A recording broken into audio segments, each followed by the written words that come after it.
Hey everybody, welcome back for another video. So we're setting up to put the countertop together with all the boards here that we cut up into 3/4 by 1 inch pieces.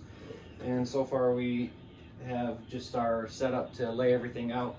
2 sawhorses, 2 8-foot 2x4s, and then a bunch of sticks that are the depth of the countertop so that everything will fit on here. And I'm using plywood for this, so I've got them.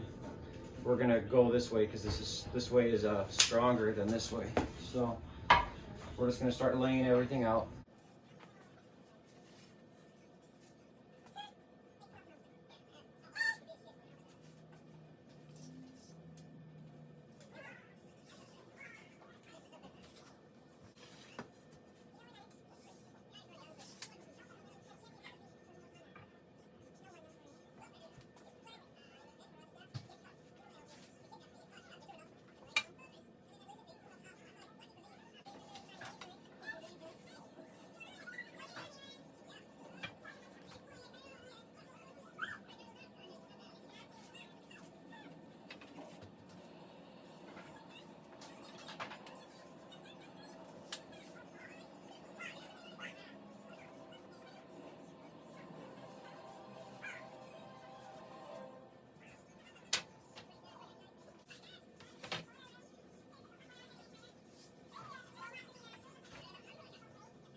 All right, so we have the countertop all glued up. It's about 9 feet by 32 inches right now.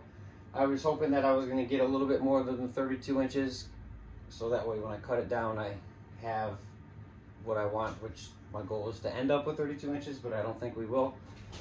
But anyway, so we've got it all glued up, and I've started taking the clamps off, and I just wanted to show you guys like how this works. I can't remember what, I think they're called staves or something. I don't know, it doesn't matter. They're pieces of wood. And I think I talked about it earlier in the last video, but we got it all clamped up, squishing it this way. And then we have these pieces of wood, top and bottom, keeping it squished this way. So that way, because these pieces, let me show you how some of these pieces of wood turned out when I was gluing it together. Look at that. That's something else. So that's the whole reason for this. And I saved these so that I could show you the reason for that. And this was extra difficult. I've done this quite a few times for like cutting boards and other tables and things. And it's not really that big of a deal to begin with, but it's a lot harder like this, the way I did it, because I have all these cuts in the center. Oh yeah, did you say hi?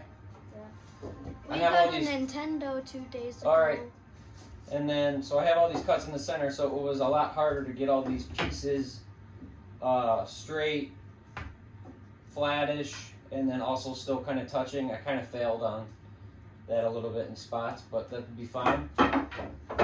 And these are about 1 1/8 inches right now. I would have preferred them to be about 1 1/4 inches at the... 1.5 inches would have been nice, but because of the price of materials and the boards I bought because of the cost of materials, I was only able to get 3 pieces at about 1 1/8 inches out of each board that I had. So that's why we came up with that thickness. So,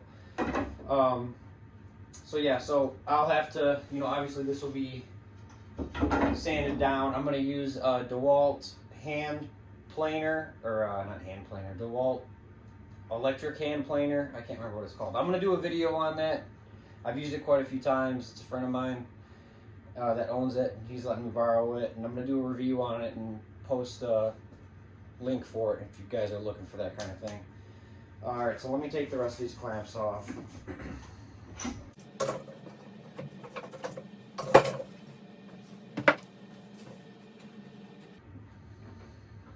And this is Pine again, if I hadn't said that already.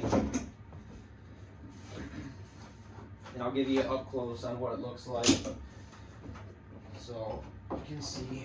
And like I said, I've done this for cutting boards and other tables. This is, I mean, it's basically just real thick plywood, right? So that's what we're kind of doing. And we use Tight Bond 2 glue. I don't really ever use, I'll put a link in for that too. I gotta remember to tell you guys that I put the links in. I don't really use Tight Bond 1. That's like their, what do they call it? Well, it's like their base level, but original or whatever. But Tight Bond 2 is water resistant, and Tight Bond 3 is waterproof. And you could use any one of those. But I like the 2. I don't, no specific reason. I like the color blue. It's in a blue label. I don't know. So that's this so far. All right, let me grab the phone.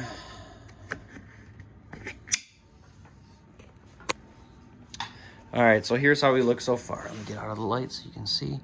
It's not bad.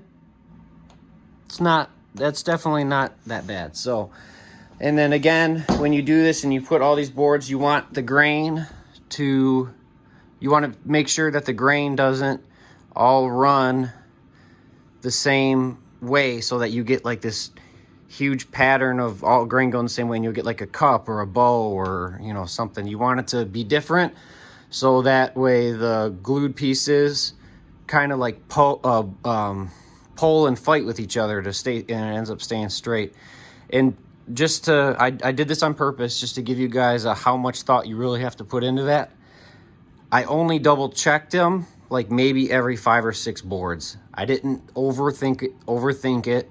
I just kind of, you know, I did 6 boards, checked them. Okay, that seems all right. There's not like a math equation that'll get you the right answer. It's just feel it out. Alrighty, so there's that, and then I'll show you the gaps. Hopefully the light's not too bad. So there you go. And I wasn't overly concerned about everything all lining up. You know, this is just a my house project. I don't think anyone is really gonna care that, you know, they don't all line up perfect. And if you do, oh well, it's not in your house. It's in mine, and I really don't care that much. So what I'm gonna do is I like to do like accents on wood. with metal a little bit. So I have this metal rod that's maybe like 4 or 5 mils thick, basically like an 1/8 inch or 1/4 inch. And so I'll drill 1/8 or 1/4 inch holes at like good measurements, because this is an accent. It's meant to be seen and looked at. And then I'll drill a little hole, and it's in a rod. And I'll just tap a little bit in there. I'll glue it, tap it in there, and then cut it off, and then sand it. And then it's basically just like a little brass circle accent. You know, it's something small. Oh, where's my walnut table? I'll show you exactly it, because I've done this before. So I made this table,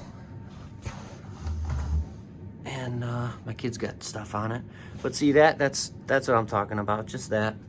I did that everywhere. I did these dovetails, and I made these legs to myself. But that's what I'm talking about. It's cool. I forgot that was right there. Perfect. All right, so like I said, I'm gonna do a review on the DeWalt hand motorized planer that I'm gonna use to kind of get most of this out, and then I'm gonna use a belt sander and a orbital sander and a sheet sander, and then we're going to use an oil-based clear coat.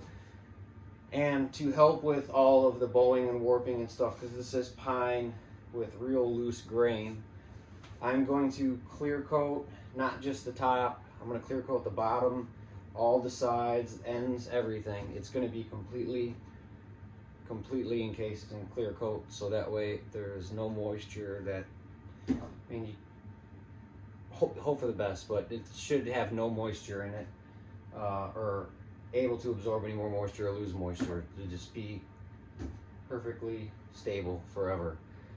So yeah, we'll do another video on planing and sanding and all that. Thanks for watching. Like and subscribe. We hit 300 subscribers, and I appreciate every one of you guys. And yeah, it's a big boost of motivation. So we'll see you next time. Thanks for watching.